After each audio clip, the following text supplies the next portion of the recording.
ഒരു 10 വർഷം പിന്നോട്ട് നമ്മൾ നോക്കിയാൽ നമ്മുടെ റോഡിൽ കോമൺ ആയി കണ്ടുവന്നിരുന്ന കാർ ബോഡി ടൈപ്സ് ആയിരുന്നു സെഡാൻസും ഹാച്ച്ബാക്സും.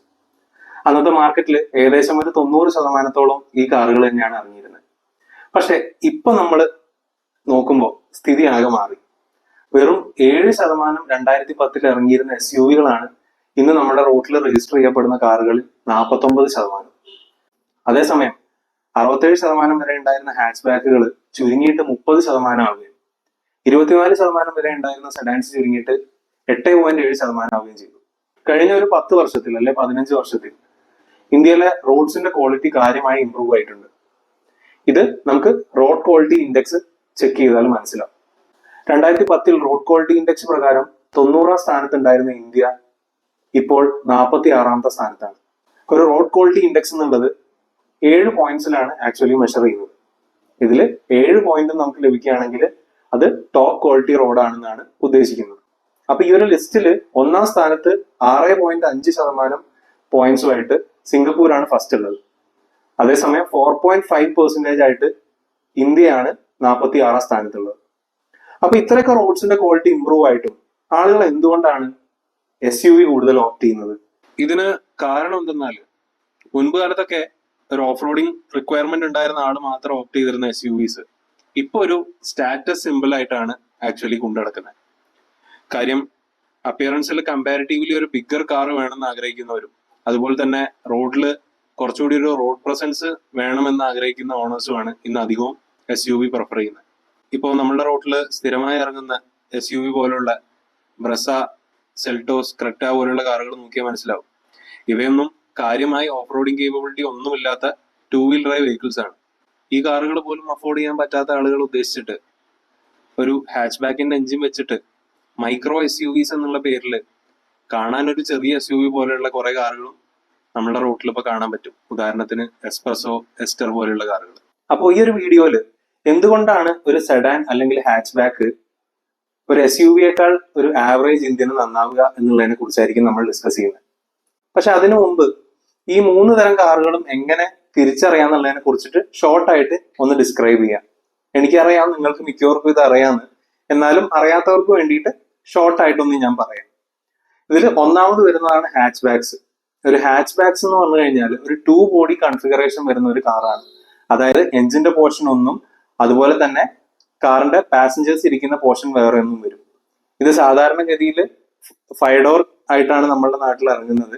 ഇതിന്റെ 3 ഡോർ വെർഷൻസും റെയർ ആയിട്ട് കണ്ടുവരുന്നുണ്ട്. ഇതിന് ഉദാഹരണമാണ് പോളോ, i20, സ്വിഫ്റ്റ് പോലെയുള്ള കാറുകൾ. ഇനി രണ്ടാമതായി വരുന്നതാണ് സെഡാൻസ്. ഒരു സെഡാൻസ് എന്ന് പറഞ്ഞാൽ ഒരു 3 ബോഡി കൺഫിഗറേഷൻ ആണ് അതിന് വരിക. അതായത് എഞ്ചിന്റെ പോർഷൻ ഒന്ന്, പാസഞ്ചേഴ്സ് ഒക്യുപ്പൈ ചെയ്യാവുന്ന പോർഷൻ ഒന്ന്, അതുപോലെ തന്നെ സ്റ്റോറേജിന് വേണ്ടിയിട്ട് ഡിക്കി സ്പേസ് മൂന്നാമതും വരും. ഇതിന് ഉദാഹരണമായ കാറുകളാണ് ഹോണ്ട സിറ്റി, വേർട്ടസ്, വെർണ പോലത്തെ കാറുകൾ. മൂന്നാമതായി വരുന്നതാണ് SUV-കൾ അല്ലെങ്കിൽ സ്പോർട്സ് യൂട്ടിലിറ്റി വെഹിക്കിൾ. ഇത് സാധാ ഒരു പാസഞ്ചർ കാറിന്റെ കേപ്പബിലിറ്റീസിന്റെ കൂടെ കുറച്ചുകൂടി സ്പേസും അതുപോലെ തന്നെ കുറച്ച് ഓഫ് റോഡിങ് കേപ്പബിലിറ്റീസും ഒരു ഹയർ റൈഡ് ഹൈറ്റും വരുന്ന കാറുകളാണ് SUV-കൾ. ഇതിന് ഉദാഹരണമാണ് ഫോർച്യൂണർ, താർ, ജീപ്പ് കോമ്പസ് പോലെയുള്ള കാറുകൾ. ഇനി ഒരു ഹാച്ച് ബാക്കിനും സെഡാനും ഒരു SUV-യുടെ മേലുള്ള അഡ്വാൻറ്റേജിനെ കുറിച്ചിട്ട് നമുക്ക് ഡിസ്കസ് ചെയ്യാം. ഇതിൽ ഒന്നാമതായി വരുന്നതാണ് ബെറ്റർ എയറോഡൈനാമിക്സ്. നമുക്കറിയാവുന്നതാണ്, ഒരു കാറ് എയറിലൂടെ കട്ട് ചെയ്ത് നീങ്ങുമ്പോൾ അത് എത്രത്തോളം എഫിഷ്യന്റ് ആയി പോകുന്നു എന്നുള്ളത് ഈ എയറോഡൈനാമിക്സിനെ ഡിപ്പെൻഡ് ചെയ്തിട്ടാണ് വരുന്നത്. ഇതിനെ നമ്മൾ മെഷർ ചെയ്യുന്നത് ഡ്രാഗ് കോഎഫിഷ്യന്റ് അല്ലെങ്കിൽ കോഎഫിഷ്യന്റ് ഓഫ് ഡ്രാഗ് എന്നുള്ളൊരു ടേംസിലാണ്. അപ്പൊ ഈ ഒരു ഡ്രാഗ് എന്താണെന്ന് മനസ്സിലാവണമെങ്കിൽ നമ്മൾ ബൈക്കിലൊക്കെ പോകുന്ന സമയത്ത് ആ കാറ്റ് നമ്മളുടെ മുഖത്ത് തട്ടുമ്പോൾ ഒരു പ്രഷർ ഫീൽ ചെയ്യില്ലേ? അത് ആ എയർ നമ്മളുടെ ശരീരത്തിൽ തട്ടുമ്പോൾ ഉണ്ടാകുന്ന റെസിസ്റ്റൻസ് ആണ്. അതിനെ മെഷർ ചെയ്യുന്ന ഒരു ടേംസ് ആണ് കോഎഫിഷ്യന്റ് ഓഫ് ഡ്രാഗ് അല്ലെങ്കിൽ ഡ്രാഗ് കോഎഫിഷ്യന്റ്. അപ്പൊ ഇത് എത്രത്തോളം ഡ്രാഗ് കോഎഫിഷ്യന്റ് കുറയുന്നോ അത്രത്തോളം എഫിഷ്യന്റ് ആയിട്ട് ഈ കാറ് എയറിനെ കട്ട് ചെയ്തു പോകും. അപ്പൊ ഒരു SUV-യെ കമ്പയർ ചെയ്യുന്ന സമയത്ത് ഫ്രണ്ടില് സർഫസ് ഏരിയയും റെസിസ്റ്റൻസും ഹാച്ച് ബാക്കിനും സെഡാനും വളരെ കുറവാണ് വരുന്നത്. അതായത് ഓൺ ആൻ ആവറേജ് ഒരു SUV-യേക്കാൾ 30% ലെസ് ആയിരിക്കും ഒരു സെഡാന്റെയോ അല്ലെങ്കിൽ ഹാച്ച് ബാക്കിന്റെയോ ഡ്രാഗ് കോഎഫിഷ്യന്റ് വരിക. ഒരു SUV-യെ കമ്പയർ ചെയ്യുന്ന സമയത്ത് സെഡാനും ഹാച്ച് ബാക്കിനും ബെറ്റർ ഫ്യൂൽ എഫിഷ്യൻസി എപ്പോഴും പ്രൊവൈഡ് ചെയ്യാൻ പറ്റും. ഇത് നമുക്ക് മനസ്സിലാവണമെങ്കിൽ സിമിലർ എൻജിൻസ് യൂസ് ചെയ്യുന്ന 2 കാറുകൾ നമുക്ക് കമ്പയർ ചെയ്യാം. ഫോർ എക്സാമ്പിൾ, സെഡാൻ ആയിട്ട് നമുക്ക് ഹോണ്ടയുടെ സിറ്റി എടുക്കാം. അതേസമയം ഒരു SUV അല്ലെങ്കിൽ ക്രോസ് ഓവർ ആയിട്ട് ഹോണ്ടയുടെ എലിവേറ്റും കൺസിഡർ ചെയ്യാം. രണ്ടും 1500cc 4 സിലിണ്ടർ 119 bhp പ്രൊഡ്യൂസ് ചെയ്യുന്ന എഞ്ചിനാണ് യൂസ് ചെയ്യുന്നത്. പക്ഷെ ഈ രണ്ട് കാറുകളുടെ ARAI അപ്രൂവ് ചെയ്ത മൈലേജ് നോക്കിയാൽ നമുക്ക് മനസ്സിലാവും. ഹോണ്ട സിറ്റിയുടെ ARAI അപ്രൂവ് ചെയ്ത മൈലേജ് 18.4 കിലോമീറ്ററും അതേസമയം എലവേറ്റിൻ്റെത് 16.92 km/ലിറ്ററുമാണ്. ഇതുപോലെ തന്നെ മറ്റു രണ്ട് കാറുകളാണ് വേർട്ടസും ടൈഗറും. രണ്ടും 4 സിലിണ്ടർ 1500cc 147 bhp പ്രൊഡ്യൂസ് ചെയ്യുന്ന എഞ്ചിൻസ് ആണ് യൂസ് ചെയ്യുന്നത്. പക്ഷെ ഇതിൽ വേർട്ടസിന്റെ മൈലേജ് നോക്കിയാൽ നമുക്ക് മനസ്സിലാവും അത് 19.62 അതേസമയം ടൈഗറിൻ്റെത് 17.88 km/ലിറ്ററുമാണ്. സോ ഈ ഒരു ട്രെൻഡ് നമ്മൾ കോൺസ്റ്റന്റ് ആയി ഒബ്സർവ് ചെയ്താൽ മനസ്സിലാവും. എപ്പോഴും സെയിം എൻജിൻസ് യൂസ് ചെയ്യുന്ന SUV-യേക്കാളും മൈലേജ് കൂടുതലായിരിക്കും അതിന്റെ കൗണ്ടർ പാർട്ടായിട്ടുള്ള സെഡാനോ അല്ലെങ്കിൽ ഹാച്ച് ബാക്കിനോ. മൂന്നാമതായി വരുന്നതാണ് ബെറ്റർ ഡ്രൈവിംഗ് ഡൈനാമിക്സ്. ഒരു SUV-യെ കമ്പയർ ചെയ്യുന്ന സമയത്ത് ഒരു സെഡാനും ഹാച്ച് ബാക്കിനും ലോ സെന്റർ ഓഫ് ഗ്രാവിറ്റി ആണ് വരുന്നത്. അപ്പൊ ഈ ഒരു സെന്റർ ഓഫ് ഗ്രാവിറ്റി എന്ന് പറയുന്നത് ആ ഒരു വെഹിക്കിളിൽ നമ്മൾ ഒരു ഇമാജിനറി പോയിന്റ് ആയിട്ട് കൺസിഡർ ചെയ്യുന്ന ഒരു പോയിന്റ് ആണ്. അപ്പൊ ഈ ഒരു പോയിന്റിൽ ആ ഒരു കാറ് പെർഫെക്റ്റ്ലി ബാലൻസ്ഡ് ആയിരിക്കും എന്നാണ് നമ്മൾ പറയുന്നത്. ഒരു സെഡാനിനെയോ അല്ലെങ്കിൽ ഒരു ഹാച്ച് ബാക്കിനെയോ കമ്പയർ ചെയ്യുന്ന സമയത്ത് ഒരു SUV-യുടെ ടോൾ ബോഡി ഡിസൈൻ കാരണം അതിന്റെ സെന്റർ ഓഫ് ഗ്രാവിറ്റി എപ്പോഴും മുകളിലേക്കായിരിക്കും. അപ്പൊ ഒരു വണ്ടിയുടെ സെന്റർ ഓഫ് ഗ്രാവിറ്റി എത്രത്തോളം കൂടുന്നോ അത്രത്തോളം ആ വണ്ടി അൺസ്റ്റേബിൾ ആവുകയും എത്രത്തോളം അത് താഴേക്ക് വരുന്നോ അത്രത്തോളം വണ്ടി സ്റ്റേബിൾ ആവുകയും ചെയ്യുന്നു. ഇതുകൊണ്ടാണ് ഈ ഫോർമുല 1 കാറുകളും സ്പോർട്സ് കാറുകളൊക്കെ വളരെ ലോ റൈഡ് ഹൈറ്റിൽ വരുന്നത്. കാര്യം അതിന്റെ സ്റ്റെബിലിറ്റി അത്രയും കൂട്ടാൻ വേണ്ടിയിട്ടാണ്. ഇത് മനസ്സിലാവണമെങ്കിൽ ഒരു SUV-യുടെയും ഹാച്ച് ബാക്കിന്റെയും സെഡാന്റെയും മൂസ് ടെസ്റ്റിന്റെ വീഡിയോസ് എടുത്ത് കണ്ടാൽ നമുക്ക് മനസ്സിലാവും. അപ്പൊ ഈ ഒരു മൂസ് എന്ന് പറയുന്നത് ആക്ച്വലി ഒരു വൈൽഡ് അനിമലാണ്. അപ്പൊ അവരുടെ റോഡുകളിലൊക്കെ ഇത് സ്ഥിരമായി ക്രോസ് ചെയ്യുന്ന സമയത്ത് ഇതിനെ പെട്ടെന്ന് വെട്ടിച്ചു പോകാൻ വേണ്ടിയിട്ടാണ് ഇവര് ഇത് അളക്കുന്നത്. അത് എത്രത്തോളം പെട്ടെന്ന് വണ്ടി വെട്ടിച്ചു പോകാൻ പറ്റുന്നുള്ളതിന്റെ അളവായിട്ടാണ് നമ്മൾ മൂസ് ടെസ്റ്റ് കാണുന്നത്. അപ്പൊ ഏതൊരു ടെസ്റ്റ് എടുത്ത് നോക്കിയാലും നമുക്ക് മനസ്സിലാവും ഒരു SUV-നേക്കാളും വളരെ ഈസി ആയിട്ടാണ് ഒരു സെഡാൻ അല്ലെങ്കിൽ ഹാച്ച് ബാക്ക് ഈ ഒരു ടെസ്റ്റ് കംപ്ലീറ്റ് ചെയ്യുന്നത്.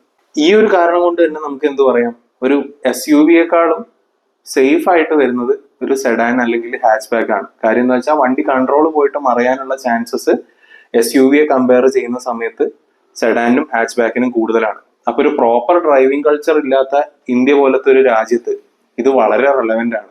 കാര്യം നമ്മളുടെ റോഡുകളിൽ പലപ്പോഴും മൃഗങ്ങൾ ക്രോസ് ചെയ്യുന്നുണ്ടാവും, മനുഷ്യർ അശ്രദ്ധമായി ക്രോസ് ചെയ്യുന്നുണ്ടാവും, ഇതുപോലെ തന്നെ റെക്ലെസ് ആയി ഡ്രൈവ് ചെയ്യുന്ന മറ്റു ഡ്രൈവേഴ്സും ഉണ്ടാവും. പിന്നെ അടുത്തതായി വരുന്നതാണ് ഹയർ ടോപ്പ് സ്പീഡ്സ്. ഒരു SUV-യെ കമ്പയർ ചെയ്യുന്ന സമയത്ത് ഹാച്ച് ബാക്കിനും സെഡാൻസിനും ബെറ്റർ എയറോഡൈനാമിക്സും അതുപോലെ തന്നെ ലോ സെന്റർ ഓഫ് ഗ്രാവിറ്റി ഉള്ളതുകൊണ്ടും ഇതിന് കുറെ കൂടി ഫാസ്റ്റർ ആയിട്ട് ട്രാവൽ ചെയ്യാൻ പറ്റും. ഇത് മനസ്സിലാവണമെങ്കിൽ നേരത്തെ പറഞ്ഞ ഉദാഹരണം തന്നെ നമ്മൾ കൺസിഡർ ചെയ്താൽ മതി. അതായത് എലവേറ്റും ഹോണ്ട സിറ്റി.